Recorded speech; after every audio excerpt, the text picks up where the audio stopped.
जिसका नाम था इजवा जनजाति। क्या नाम था? इजवा जनजाति। SC ST में आते हैं इजवा जनजाति। अब ये इजवा जनजाति जो था, यहाँ इन लोगों के बहुत बड़ी समस्या आती थी। इजवा जनजाति के लोगों को मंदिर के सामने से जाने नहीं दिया जाता था। कहा जाता था तुम SC ST में आता है, तुम मंदिर के सामने से जाएगा तो तुम भगवान को क्या हो जाएगा, दिक्कत हो जाएगा, अजीब हाल है, अशुद्ध करेगा यहाँ पर। अब वहां पर एक ऐसी समस्या थी, सड़क जो थी वो एकदम ठीक ठाक थी और यहाँ पे क्या था, मंदिर। इनका कह रहा था तुम यह मंदिर के रास्ते से मत। अब मंदिर के रास्ते से अगर नहीं जाएंगे तो यहाँ पर जाने का रास्ता नहीं था, पूरी घनी आबादी थी, इन्हें एक लंबा दूरी तय करके जाना था। अब किसी का घर यहाँ है, उसको यहाँ जाना है, यहाँ से यहाँ सीधे चला जाता, तो उसको इतना लंबा घुमा के जाना होता था। और वो भी किस कारण, कि वो किसी छोटी जाति में पैदा हुआ है। इतना बुरा व्यवहार भारत में, बहुत उटपटांग होता था दक्षिण भारत में। यहाँ पर एक से एक नियम कानून लाया था सब। दलित चलता था तो उसके पिछवा ना कपड़ा बांधता था लसराने के लिए, उसका पैर का निशान क्या हो जाए, मिट जाए। ये तो हाल हो गया कि दलित तो मूल निवासी है यहाँ। दो लोग यहाँ के मूल निवासी, तीन में से, दलित, आदिवासी, द्रविड़।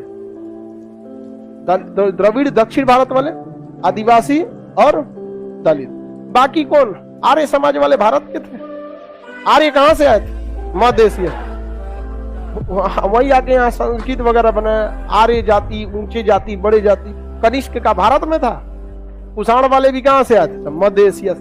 तो भारत में यही तीन थे सब। इन लोगों को उन्होंने क्या कर दिया, दलित SC ST घोषित कर, जबकि उनको क्या होना चाहिए, मूल निवासी। एकदम ओरिजिनली एकदम क्या होगा, मूल। हालांकि इस तरह से देखेंगे तो मूल निवासी का सेंस एकदम में प्राचीन नहीं ले जाएंगे। मूल निवासी तो हम सब लोग हैं यहाँ के, लेकिन अगर ऐतिहासिक मूल, संवैधानिक रूप से हम लोग सब कहाँ के मूल निवासी हैं, भारत। लेकिन ऐतिहासिक रूप से मूल निवासी देखेंगे, दलित, आदिवासी, द्रविड़, वो लोग क्या है, मूल निवासी। बाकी जो आर्य आए हैं, मुगल आए हैं, दिल्ली सल्तनत वाले, बाबर, झाबर, ये सब कहाँ से आए हैं, बाहर से। आर्य मध्य एशिया से सब लोग आ गए कि नहीं, यहीं के लोगों को थोप दिया। और SC ST का क्या हाल कर दिया देख लिए।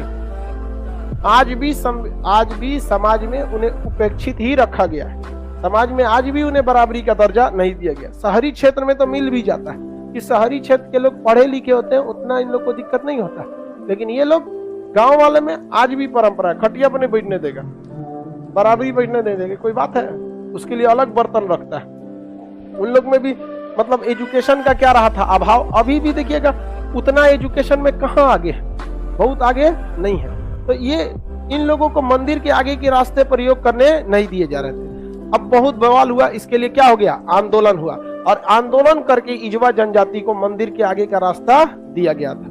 एक से एक बवाल। सोचिए, रास्ते का प्रयोग करने के लिए क्या करना पड़ा था, आंदोलन करना पड़ा था।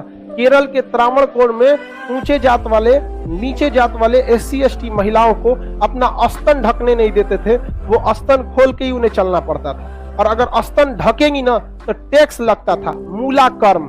टैक्स का नाम था मूलाकर्म। इतना बुरा ये भारत में हुआ था वो SC ST के लिए। अब कोई आवाज उठाया? कोई नहीं आवाज उठा। देखो भाई, समाज में दो चीजें ध्यान दीजिएगा। अगर एक संविधान में क्यों धर्मनिरपेक्ष की बात कहा है, क्यों नहीं कहा गया कि आप किसी एक धर्म को हो जाए धर्म निरपेक्ष? देखिए, भारत में ज्यादातर में दुई धर्म है, देखते हैं, हिंदू धर्म, मुस्लिम धर्म। हालांकि ये देश सारे धर्मों का बराबर है, हम संख्या के हिसाब से बता, न कि वर्चस्व या श्रेष्ठता के आधार पर। हिंदू मुस्लिम ज्यादा, सिख भी है लोग, सब लोग। दोनों में एक समस्या समझिएगा, जिस दिन इस्लामिक कानून थोप दिया गया ना किसी भी देश को, उस दिन बवाल होना फिक्स है शिया सुन्नी पर। आप पाकिस्तान देख लो, सीरिया देख लो, यहाँ देखो, होगा, फिक्स होगा, शिया सुन्नी। जिस दिन यहाँ भारत पर हिंदू धर्म का पूरा तरह से लागू कर दिया ना, उस दिन फिर SC ST पर अत्याचार चालू हो जाएगा। ये दोनों में एक बहुत बड़ी समस्या है। सुन्नी शिया को वैल्यू नहीं देना चाहता है और ऊंचे जात वाले SC ST को वैल्यू नहीं देना चाहते।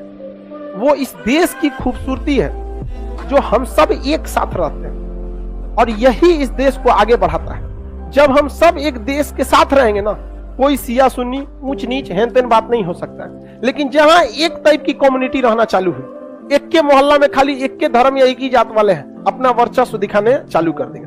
बड़ी खराब लगता है ऐसे एरिया में। तो आप देखिएगा, किसी ऐसे जगह पे जाइएगा जहां पर एक ही तरह, एक ही जाति या एक ही धर्म के लोग हो, वहां देखिएगा बिजनेस ज्यादा फले फूलेगा नहीं। वहां बहुत ज्यादा नहीं हो, हाँ, एक धर्म के टाइप के लोग रहे, लेकिन जहां सारे लोग कम्युनिटी मिली जुली रहेगी ना, वहां विकास बहुत तेजी से होगा, फले फूलेंगे लोग, आपसी झगड़ा कम होगा, सौहार्द ज्यादा होगा। जैसे पटना का ये एरिया, मुसल्लापुर हाट, बिकना, यहाँ भी स्टूडेंट, आप में कौन किस जाति का, ऊंचे जाति का, नीचे जाति का, हिंदू मुस्लिम सब एक समान रहेगा। और यहाँ पर सोचिए मूला कर्म छोड़ दिया, मूला कर्म, मूला कर्म। और अगर यह मूला कर्म दिल्ली सल्तनत या बाबर के समय लगाया गया रहता और ऊंचे जाति पर लगाया गया रहता तो आज तक बवाल हुआ रहता, और न्यूज चैनल पे ये आज भी चलता है, 2021 में भी ये आज भी चलता। लेकिन उससे कहीं ज्यादा निंदनीय और शर्मनाक चीज थी मूला कर्म। लेकिन आज भी आप इसको भारत लेवल पर प्रोटेस्ट होते नहीं देखेंगे, लोग बात भी नहीं करेंगे यहाँ पर, समझ में कि नहीं क्या? इतना खराब खराब टैक्स भारत में लगाया गया था छोटे जातियों के लिए। जीवन मतलब मूल निवासी हैं यहाँ के, उनको तो रद्द कर दिया यहाँ पर। आज भी आप लोग में SC ST जो होंगे लोग, वो सामाजिक रूप से बहुत बराबरी अपने को नहीं दिखेंगे, खास करके गांव के एरिया। शहर में तो सब चलता है, तो ये चीजें को सुधार के रखना चाहिए। हम आ गया कि नहीं आ गया बाबू? ये सब क्या कर, हम अपने गांव में इन लोग को दौड़ा के मारते, भाई कोई किसी को दौड़ा उड़ा के मारने की जरूरत नहीं है, इससे बहादुरी हो जाएंगे आप दौड़ा के मार रहे हैं, बहुत खुश हो रहे हैं। यही सब मार बरधार देख के बाबर आया था। आप अभी कैसे शान से कह रहे हैं कि हम दौड़ा दौड़ा के मारते हैं उन सब? आपके इसी मारधार को देख के कौन आया था? बाबर। आपके यही मारधार देख के थोड़ी छोटी सी सेना लेके आ गया था मोहम्मद बिन कासिम, और दौड़ा दौड़ा मार रहे थे ना, ठोक दिया जजिया कर। और आपस में एक साथ जुड़े रहते ना, कोई बाबर झाबर नहीं आ सकता था भारत में। बाबर को उसके खानदान से फेंक दिया था सब, अफगानिस्तान वाला फरगाना से। पढ़ाए थे कि नहीं पढ़ाए थे? आज भी हम लोग क्या होते हैं, लड़ते रहते हैं इस चीज में। ये आपको सोचने की चीज। और आप कभी भी देखिएगा, अगर आपके गांव में एक ही टाइप की जाति या एक ही तरह के धर्म के लोग रहेंगे, आपका गांव बहुत आगे न जाने वाला। मिला जुला होना चाहिए ताकि कमियां एक दूसरे की छिपी रहे, और जहां एक जैसा हो जाएगा वो कमियां नहीं छुप पाती। भारत में शिया सुन्नी का विवाद कभी सुने? लेकिन वही पाकिस्तान में शिया सुन्नी पे बम मारते हैं, क्योंकि वहां सब एक ही कम्युनिटी के लोग हैं, सबको पता है क्या हकीकत। यहाँ तो सब ढाप देता है। यहाँ किसी मुस्लिम से पूछेंगे शिया सुन्नी कुछ, अरे ये सब एक ही चीज होता है, हटाओ ना। आप जानता है कि ये दिक्कत वाली बात है, क्या जरूरत है हम लोग सब एक चीज। यहाँ अगर बड़े समाज में किसी से पूछेगा, अरे ऊंची जात नीची जात में कोई अंतर है? अरे क्या, हम सब बराबर है वहां। लेकिन वहां जाइए जहाँ केवल ऊंचे जाति वाले हो या केवल नीचे जाति वाले, अपने को क्या समझेंगे? वर्चस्व की लड़ाई। तो ये लड़ाई थी टी.के. माधवन के वाइकोम सत्याग्रह की 1924, इजवा जनजाति के खिलाफ था। आगे बढ़ जाते हैं। ये कहां की समस्या थी? केरल की। कहां की समस्या? आगे बढ़। उस समय गांधी जी नहीं थे क्या? अच्छा, महात्मा गांधी। देखिए क्या कहना है कि सर महात्मा गांधी उस समय नहीं थे क्या? तो ये समस्या जो मूला कर्म की समस्या थी, ये गांधी जी से पहले की थी। 1857 की क्रांति के समय, उस समय की बहुत पुरानी समस्या थी। टी.के. माधवन इसके समय थे जब वाइकोम सत्याग्रह हो रहा था, तो उस समय थे महात्मा गांधी। तो दक्षिण भारत में ये बहुत, देखिए ये सब उस समय मीडिया नहीं थी जो इस समस्याओं को नेशनल लेवल पे ले जा सके। अब किसी मंदिर के आगे किसी को नहीं ले जाने दिया जा रहा है। ये अगर हिस्ट्री का हिस्सा नहीं रहता वाइकोम सत्याग्रह, तो आप ही बताइए आज के वक्त में भी आपको पता चल पाता?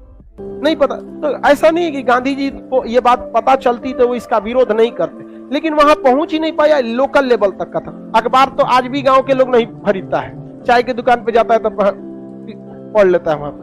तो उस समय उतना मीडिया भी नहीं थी जो इसका विरोध हो सके। और हर काम गांधी जी पे थोड़ी थोपेंगे। इतना महान व्यक्ति टी.के. माधवन लड़ के ले लिए कि नहीं ले लिए? हाँ, पुरुष भी इसका सती प्रथा का मूला कर्म जो था ना, मूला कर्म, देखिए मूला कर्म जो था, नलिनी नाम की एक महिला थी, तो वहां पर मूला कर्म का सबसे, देखिए हर क्षेत्र में लड़का हो या लड़की, खून खौलता है सबका वहां पर। तो नलिनी नाम की महिला थी, बहुत सुखी जीवन जी रहे थे, पति पत्नी दोनों लोग थे, एकदम अच्छे से जीव। लेकिन उसके ऊपर क्या लगाया जा रहा था? मूला कर्म। अब उस महिला को अपना स्तन खोल कर चलना होता था। अब बताइए इतना, इससे शर्म की बात क्या हो सकती थी? बस इसका टैक्स लेने जब आए लोग ना, टैक्स लेने, तो अपना स्तन काट के दे दी, कही कि जब स्तने नहीं रहेगा तो हम टैक्स किस काम का देंगे यहाँ पर। और बेचारी मर गई वहां पे। उसका पति उसकी चिता को जलाया था वहां पर। सारी महिलाएं उस समय मतलब एकदम इसके विरोध में आ गई थी। और उसका पति जब चिता जला रहा था तो उसको मतलब इमोशंस होते हैं सबको कि भाई केवल इस काम के लिए हमारा खुशहाल जीवन बर्बाद कर दिया गया कि हम एक छोटे जाति में पैदा हुए। वो अपनी पत्नी के जलती चिता में भी खुद कूद गया। सती प्रथा नहीं हुआ। सती प्रथा में तो जबरदस्तियों जलाया जाता था। सती प्रथा कोई शौक से थोड़ी होता था, लेकिन उसने खुद अपनाया था और इतिहास का पहला पुरुष सती की घटना को देखा गया। इसका बहुत विरोध हुआ, बाद में इसका बहुत ज्यादा विरोध होने लगा। तो महिलाओं ने स्वयं इस चीज को लड़कर किया था, या तो हम मूला कर्म देंगे या तो फिर स्तन काट के अपनी जान देंगे।